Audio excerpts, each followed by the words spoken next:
नमस्कार दोस्तों, आज मैं आपको कुछ ऐसे चीज़ों के बारे में बताने वाला हूँ कि वीडियो एंड होते होते आपको कहीं ना कहीं बहुत ज़्यादा सैडनेस फील होने वाला है। क्योंकि आज मैं बात करने वाला हूँ यूपी स्टेट का एकमात्र एक ऐसा जो पार्ट है इलाहाबाद, जो कि उसको अभी करंट में नाम कर दिया गया है प्रयागराज। और जो कि सभी को पता है प्रयागराज में हर साल मेला लगता है, आस्था का उत्साह लगता है, जिसको हम लोग कहते हैं कुंभ मेला, अर्ध कुंभ, आप जो भी कह लीजिए। लेकिन ये 2025 में अभी जो करंट टाइम पर लग रखा है, इसको कहते हैं महाकुंभ, जो कि 144 के साल बाद ये आते हैं और हर 12 साल पे भी लगता है, ऐसी कोई बात नहीं है। लेकिन एक यहाँ पे खास बात मैं आपको ये बताने वाला हूँ कि देखो, आस्था हिंदुओं का बहुत बड़ा आस्था का ये मेला है।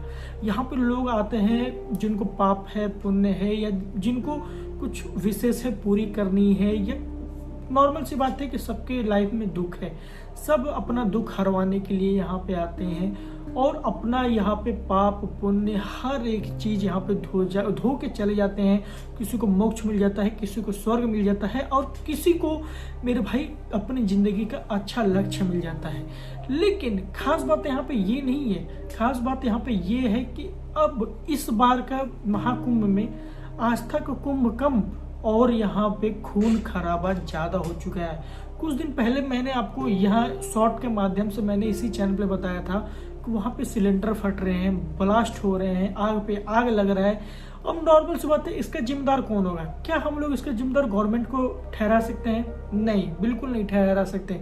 अब नॉर्मल सी बात है कि एक छोटी छोटी बातों के लिए अब ये गवर्नमेंट को तो उंगली उठाना कोई सेंस नहीं है। अब यहाँ पे देखो, बहुत लोग सोचेंगे कि क्या ये छोटी छोटी बातें हैं, क्या ये तुम सही कह रहे हो, मेरे मीम्स कटना शुरू हो जाएंगे, मेरे को उल्टा सीधा गालियां पड़ने लगेंगी। लेकिन अगर सही बात मैं इस मायने को बताऊं तो ये छोटी बात नहीं है। अब इसका मेन इंपॉर्टेंट बात यहाँ पे ये है कि देखो, ये कहीं ना कहीं गवर्नमेंट की गलती नहीं है, लेकिन ये जो लोग यहाँ पे केयरलेस चीज़ें करते हैं, जैसे कि सिलेंडर खोल के छोड़ देना, ये सब तो बेसिक सा चीज़ें हैं, ये आप लोगों को ध्यान देना चाहिए। लेकिन मैं इस आग के बारे में भी बात नहीं कर रहा हूँ। और इवन कुछ दिन पहले यहाँ पे टेररिस्ट अटैक का भी कुछ यहाँ पे न्यूज़ आई थी, आप यहाँ पे स्क्रीनशॉट भी देख सकते हो। लेकिन खास बात यहाँ पे है कि जब हम लोग मौनी अमावस्या कहते हैं, मैं प्रोनाउंसिएशन गलत कर रहा हूँ, लेकिन कहने के मेरा इंटेंशन गलत नहीं है, मैं बस शायद प्रोनाउंसिएशन मेरा सही नहीं हो पा रहा है। मौनी अमावस्या, ठीक है। तो मैं कह रहा हूँ कि देखो, 28-29 तारीख को जो मौनी अमावस्या आया, ठीक है, इस समय यहाँ पे लोग नहाने के लिए सुबह उठे, नहाने के लिए इन्होंने गए, गंगा जी में उतरने के प्रयास किए, नदी में उतरने के प्रयास किए, और वहाँ पे कुछ लोग नहाए, कुछ लोग नहीं नहा पाए, और कुछ लोग अपनी ज़िंदगी से हाथ धो बैठे। उसका एकमात्र रीज़न है भागदड़, वहाँ पे मैनेजमेंट इशू। और जो मैंने स्टार्टिंग में आपको सिलेंडर वाली बात बताई थी, वहाँ पे आप लोग गवर्नमेंट को उंगली नहीं उठा सकते, लेकिन यहाँ पे आप गवर्नमेंट को उंगली उठा सकते हो। लेकिन गवर्नमेंट को उठाने से पहले आपको ये उठाना पड़ेगा कि वहाँ का जो मैनेजमेंट टीम है, ये वहाँ पे वो लोग बिल्कुल सही काम नहीं किए। यहाँ पे एक डीएसपी का भी मुझे न्यूज़ पता चला, जो कि वो अभी अपना नहीं है हम लोग के बीच में। उसका कारण ये है कि महाकुंभ मेला, देखो मेन बात यहाँ पे है कि यहाँ पे मैनेजमेंट बिल्कुल नहीं था। इवन देखो, यहाँ पे क्या ही करते, गवर्नमेंट भी क्या करेगी, पुलिस वाले भी लोग क्या करेंगे, क्या रीज़न है उसमें?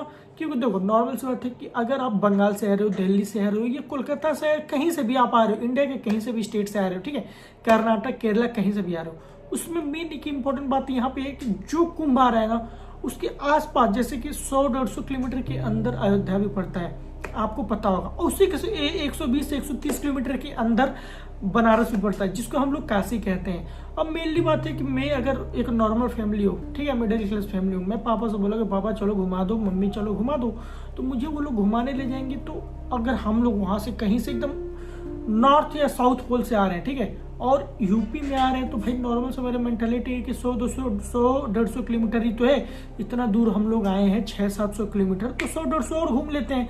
तो कुंभ से नहाने के बाद हम लोग अयोध्या भी घूम लिए और काशी भी घूम लिए, और यही मैनेजमेंट के हिसाब से यूपी में हो गया शॉर्टेज पुलिस लोगों का, इसीलिए मैनेजमेंट इशू होना शुरू हो गया। अब आप बोलोगे कि अयोध्या और यहाँ पे काशी घूमने पे कहाँ से मैनेजमेंट शॉर्टेज आ गया? आप लोग को नहीं पता है, तो मैं आपको एक यहाँ पे ऑन एन एवरेज एक न्यूज़ बताता हूँ।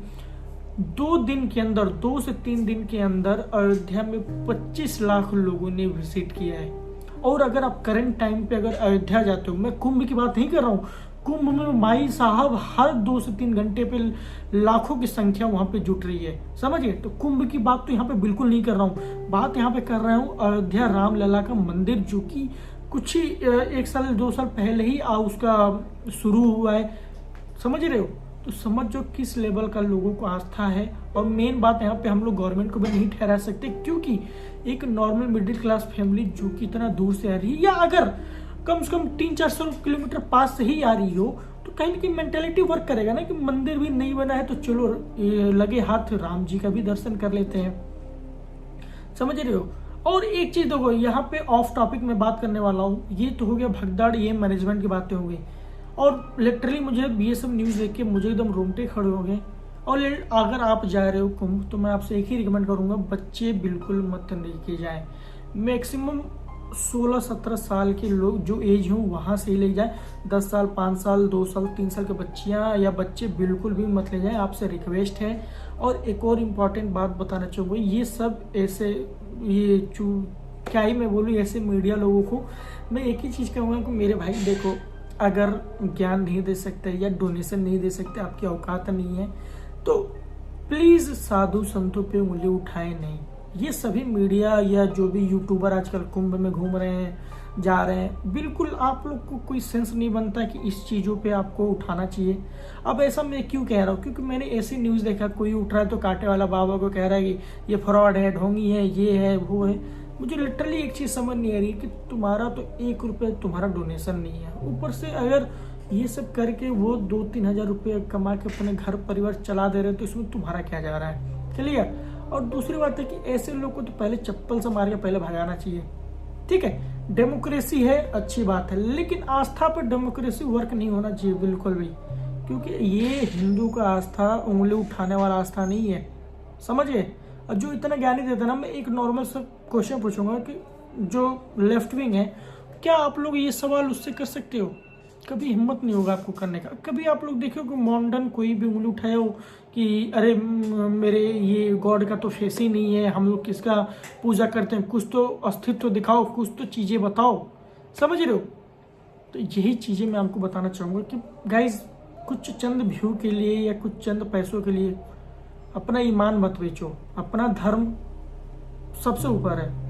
अगर पैसा यहाँ पे है, व्यू यहाँ पे है, धर्म यहाँ पे, बाकी ज़्यादा कुछ बोलूँगा नहीं। आई होप मेरे इस वीडियो के माध्यम से, मैं भले ही छोटा हूँ लेकिन कुछ तो आप लोग समझे होगे, ठीक है। मिलता हूँ ऐसे धमाकेदार वीडियो के साथ, तब तक के लिए बाय बाय, जय हिंद, जय भारत।